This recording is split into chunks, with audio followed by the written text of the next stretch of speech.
All right, in this video, we're going to look at a Punnett square for codominance.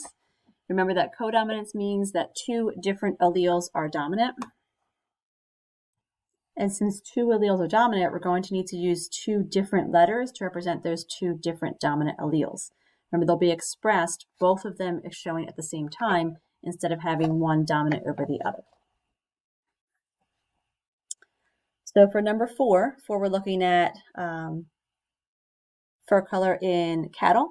So you see that our brown fur is capital B. Now our white fur is capital W because they are both dominant and therefore both will be expressed at the same time if we have the heterozygous genotype.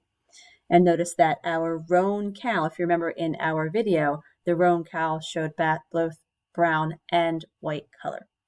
So for our key, we'll do capital B equals brown. Capital W, let's do BW for roan, and W, white.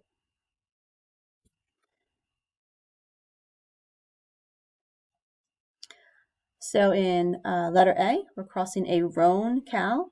Remember, a roan cow is going to be that combination with a white bull. All of our alleles are dominant in this example, so all of our alleles are going to be capital. It's going to look a little strange to us because we're not used to having two different letters for our alleles. So we'll set up our Punnett square with our roan cow and our white bull.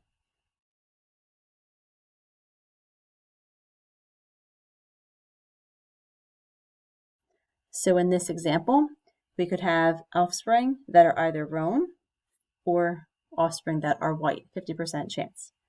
In our genotypic ratios, we want to follow our typical rule. So of how many are homozygous brown, how do you know what to put first? Use the descriptions. Whatever is given to you first is what you want to include first. How many are roan and how many are just white? So in this case, our genotypic ratio is 0 to 2 to 2.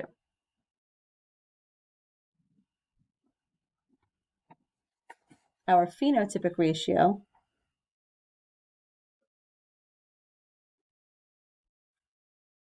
will be brown to roan to white. So again, it's going to look just like our genotypic ratio. We have 0 that are brown, 2 that are roan, and 2 that are white. Use that example to complete B and C on this page, and you'll submit that along with the other practice problems for this packet.